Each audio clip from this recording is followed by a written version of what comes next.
una matriz de m por n con coeficientes en R va a ser un arreglo como está en esta parte, ¿no? Va a ser un arreglo rectangular, ¿sí? Decimos que es de tamaño m por n porque tiene m renglones. O sea, aquí tenemos uno así hasta m. Y del lado de arriba tenemos n columnas, ¿sale? Entonces tenemos uno así hasta n. Entonces eso es lo que determina el tamaño de la matriz. Decimos que es de m por n si tiene m renglones y n columnas. Y es con coeficientes en R porque todas las entraditas en este arreglo que ven, pues todas, cada una es un real. ¿Ok? Muy bien.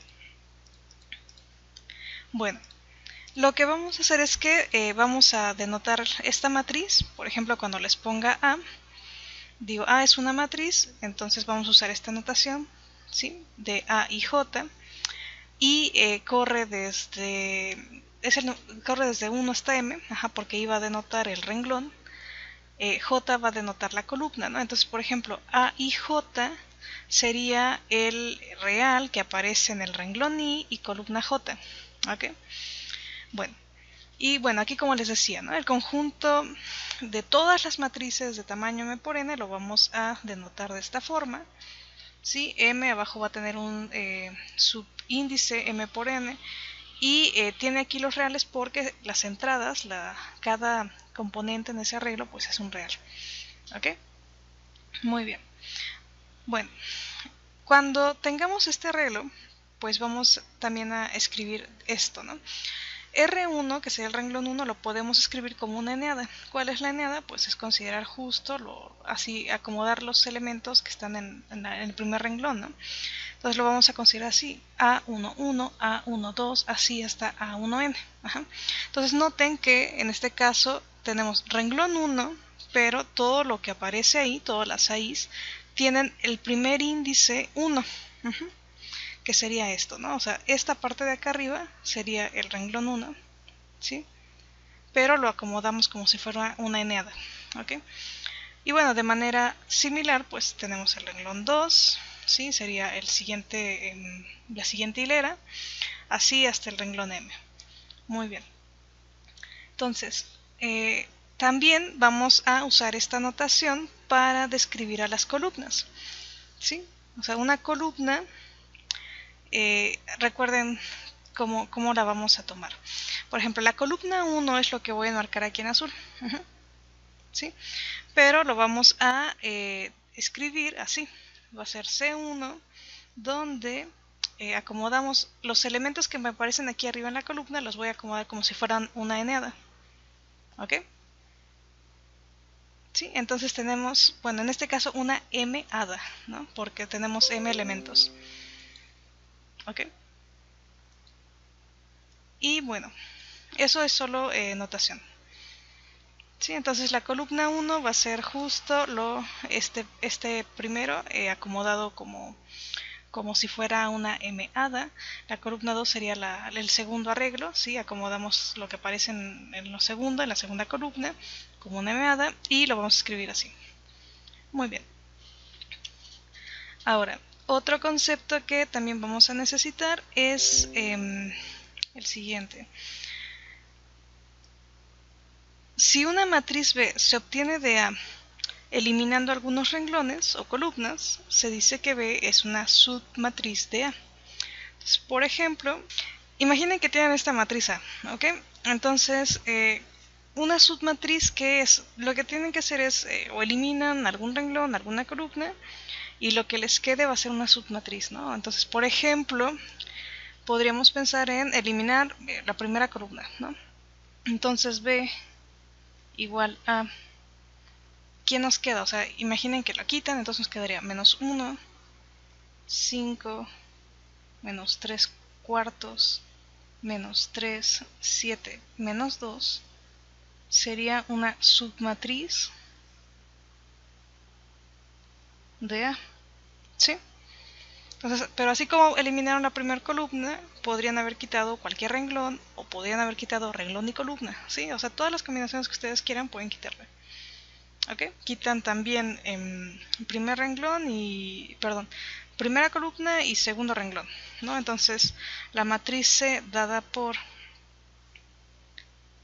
ahora pongo menos 1, menos 3, menos 3 cuartos, menos 2, ¿sí? Que es lo que me quedaría si quito primera columna y segundo renglón, también sería una submatriz de A. ¿Ok? Dice su compañero, a ver, D igual a 3 menos 1 menos 3. ¿Esto es una submatriz de A?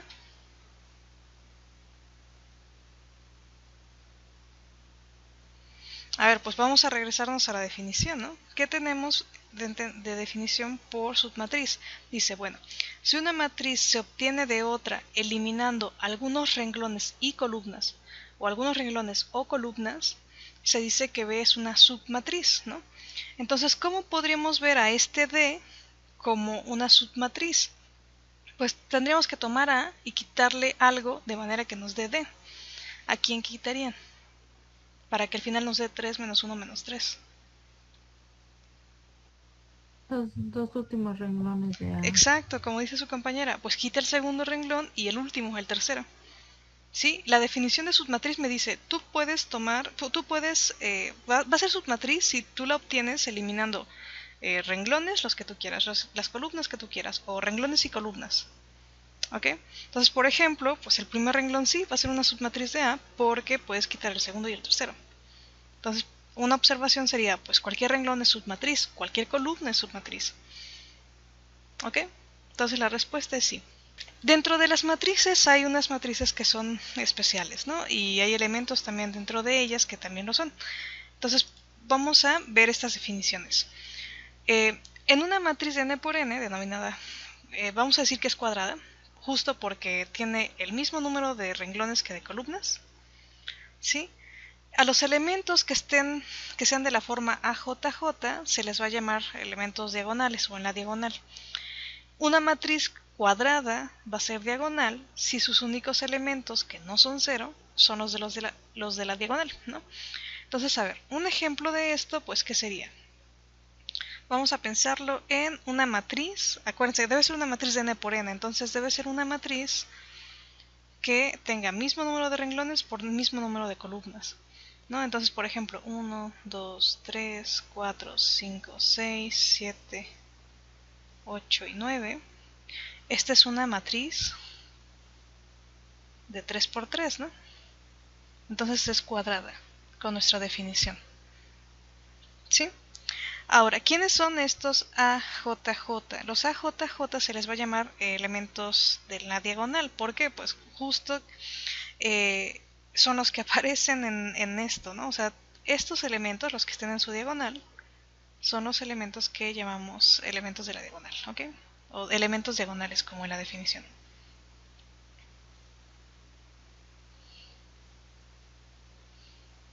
¿Sí?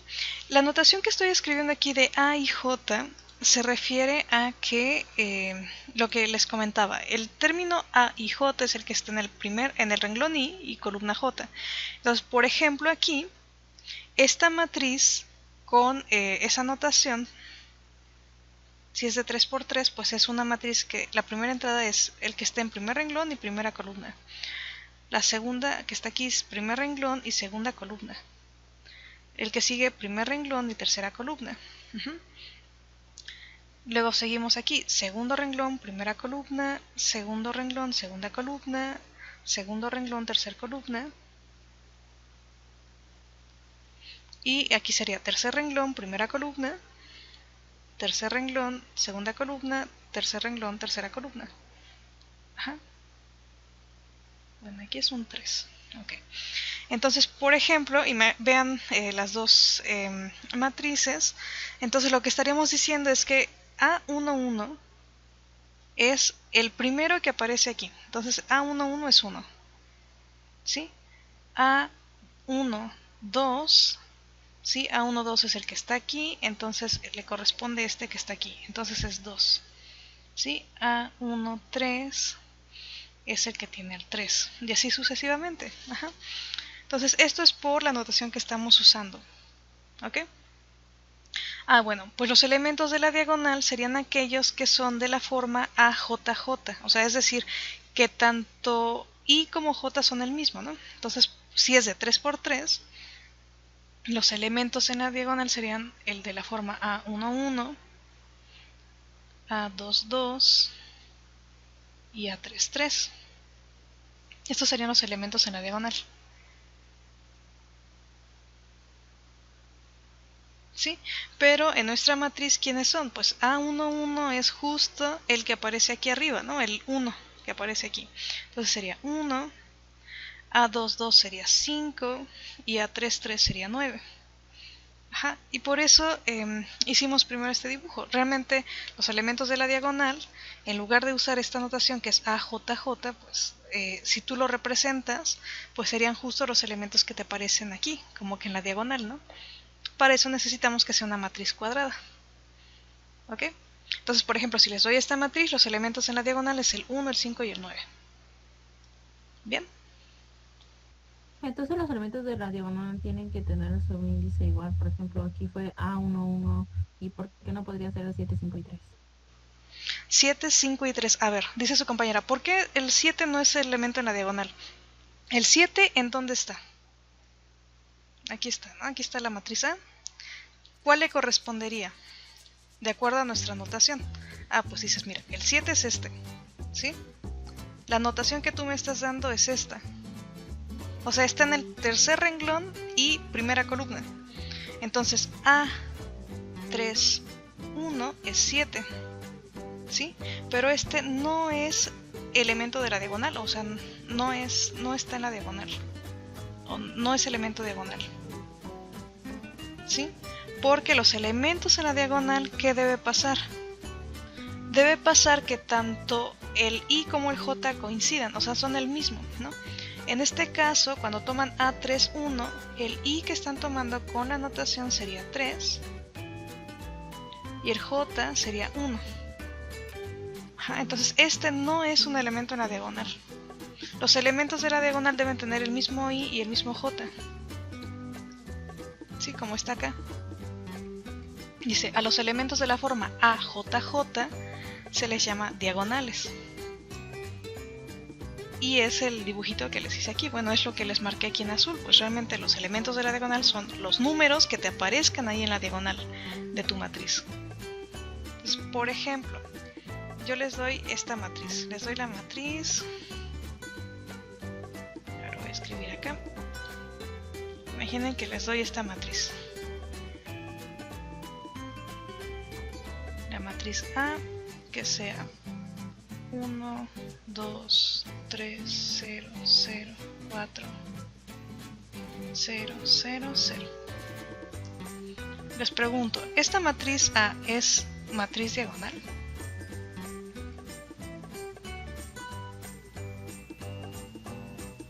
¿Quiénes son los diagonales?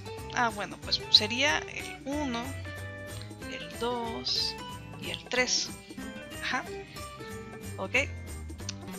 Entonces, esta matriz no es diagonal con nuestra definición. ¿Sí? ¿Sí lo ven?